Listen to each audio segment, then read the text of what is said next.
Saudações a todas e a todos. Hoje, nosso assunto é a Contra-Reforma. Já vou aí também compartilhar com vocês um PowerPoint, mas dizer a vocês que a Contra-Reforma foi uma reação da Igreja Católica, das autoridades da Igreja Católica, contra o avanço do protestantismo. Não é isso? E ela se dá especificamente a partir do Concílio de Trento,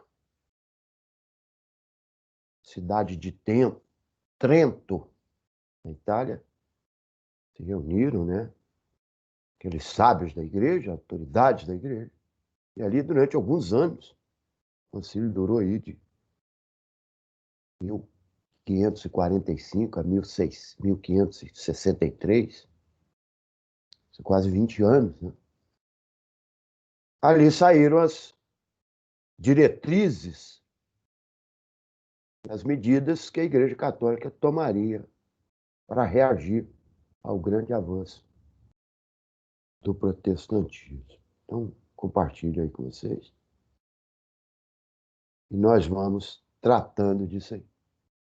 Então, contra a reforma, a reação do avanço ao protestantismo.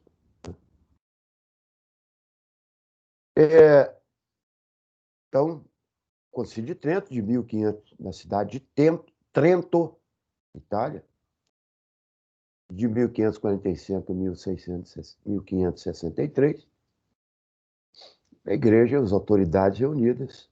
O que é que sai dali como diretriz?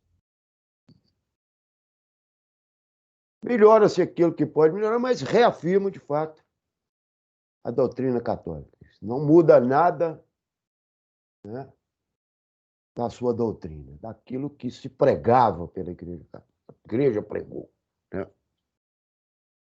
Ao contrário, reafirmava, né, a supremacia do Papa, ou seja, o internacionalismo do poder papal. O Papa tem poder sobre seu rebanho, né, seus fiéis, independente da nacionalidade. A manutenção do celibato, ou seja, o padre não pode casar, né? O padre mantém ali esse, né, puro, né? E na hierarquia do clero, ou seja, o Papa é o sumo pontífice, né? E aí vem aquela hierarquia, os cardeais, né, os arcebispos, os bispos, até chegar aos sacerdotes. Uma das coisas aí novas, novidades, foi a criação dos seminários. Os seminários como escolas para a formação de clérigos, de eclesiásticos, né? Até então, você comprava lá o direito de ser membro da igreja. Era uma das formas de ascensão social na Idade Média. Agora não, o camarada tem que passar por uma escola e ali, né, afirmar sua vocação ao celibato, né? Aquela vida direcionada para Deus e para a igreja. A manutenção de todos os dogmas. O que são os dogmas, né? Os preceitos que regem o cristianismo católico, né? Como, por exemplo, os 7 sacramentos. Perguntar aí os 7 sacramentos, é possível que eu não saiba todos, mas vou dar um exemplo. A manutenção dos 7 sacramentos. O sacramento é batismo, né? A crisma. Batismo como entrada para o mundo cristão, né? A crisma como reafirmação desse mundo cristão, né? É o casamento, então a indissolubilidade do casamento, o casamento é indissolúvel, aquilo que Deus uniu, nenhum homem separa. As penitências como forma de pagar, né, erros, né? A Eucaristia, que é a missa ali e a reafirmação do corpo de Cristo, né, do sangue, do pão, aquele ritual né, da comunhão. Estou me lembrando só desse, mas são 7. Né? Culto aos santos, né? A afirmação do culto aos santos na Virgem Maria. Quer dizer, a Virgem Maria, como mãe de Deus, né? Figura ali ao lado dessa tríade, né? Que é o Pai, Filho e Espírito Santo. A transmutação, né? Do Pai em Filho, Filho em Espírito Santo. A necessidade das obras para a salvação, ou seja, não é a fé só que salva, tem que ter fé, mas tem que fazer obras, né? Essas obras, de fato, para a igreja, né? Também muitas feitas em prol das seres humanos, das pessoas. A igreja, como único intérprete das Sagradas Escrituras, que é a afirmação de que a base do pensamento cristão estão lá nas Sagradas Escrituras, a Bíblia, a Vulgata, e a única intérprete legítima são os membros da igreja. Né? Além do mais, a incrementação do Santo Ofício, como forma de Tribunal do Santo Ofício, como forma de punir aqueles que ousassem, né, confrontar a igreja. Especialmente em Portugal e na Espanha, né, países muito ligados à igreja católica, esses tribunais aí foram utilizados como forma de punição, né, aos heréticos. Além da chamada congregação do índice, que introduz o que nós chamamos de index, ou seja, uma congregação que, né, elaborava uma lista de livros proibidos, né, para as pessoas. Né? Imagine que os livros eram livros de outra ideologia religiosa. Né? E importante para também essa reação da igreja foi a criação de várias ordens religiosas, né? E nós demos destaque aí para vocês da Companhia de Jesus, os jesuítas, uma ordem criada aí volta de meados do século XVI, né? Por Inácio de Loyola. Inácio de Loyola tinha sido militar, sabe? Né? Se converteu à igreja e ele é o criador dessa Companhia de Jesus, o jesuitismo, que eram sacerdotes, né, com uma rígida hierarquia e uma obediência, né, aos preceitos da igreja, assim, radicais, né, e foram importantíssimos. Saíram aí pregando, né, catequizando índios, povos pagãos, etc., pelo mundo afora. Na América, eles né, se dedicaram às escolas, né, à educação, à catequese, e adentraram aí nas matas e nas florestas, né, aos confins. Tem uma citação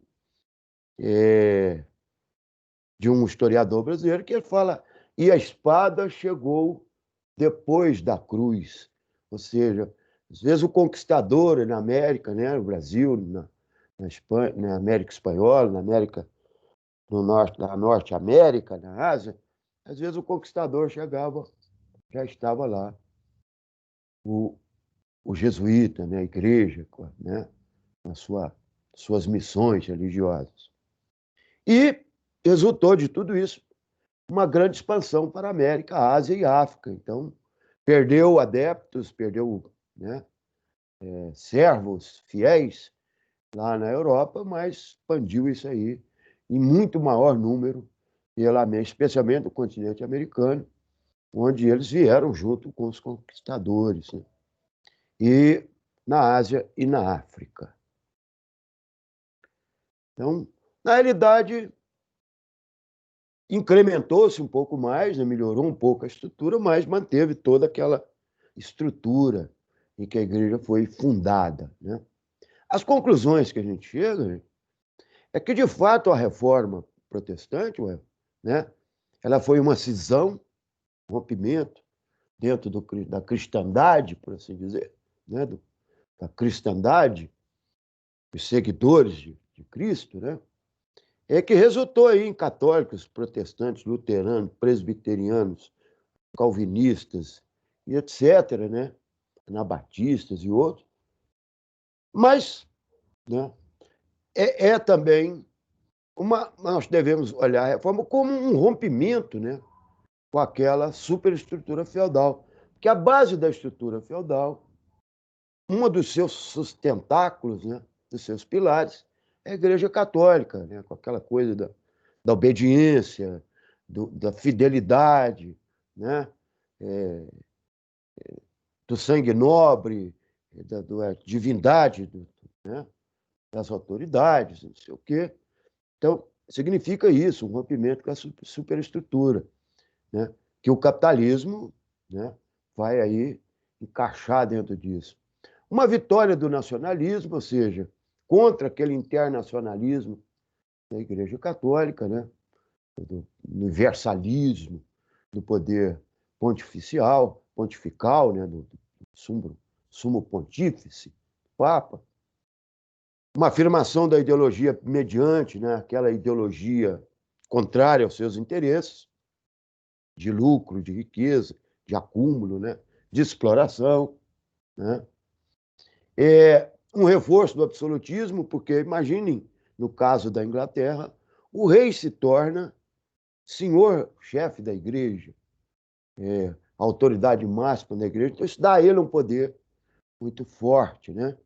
Em outros países, a submissão da igreja aos interesses do Estado, com exceção da Alemanha, que tinha uma nobreza feudal muito forte e umas monarquias muito frágeis, isso não aconteceu, né?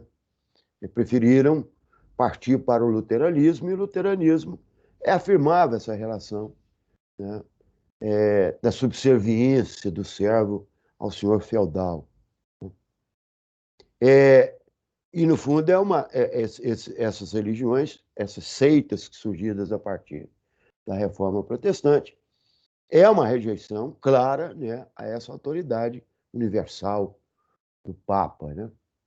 E acarretou isso numa série de guerras religiosas. Embora as guerras religiosas fossem apenas os pretextos, né? Aquelas, né? Na realidade, os motivos dessas guerras estavam por trás aí. Eram, eram outros, né? Interesses políticos, interesses econômicos, né? Menos interesses religiosos. Matou-se muito em nome de Deus, mas na realidade, como pretexto apenas. Então, a reforma, a contra-reforma significa essa reação, né? E, de certa forma, aí um rompimento nessa estrutura feudal que, a partir daí, é a vitória da burguesia e do capitalismo. Saudações a todos e a todos. Até a próxima.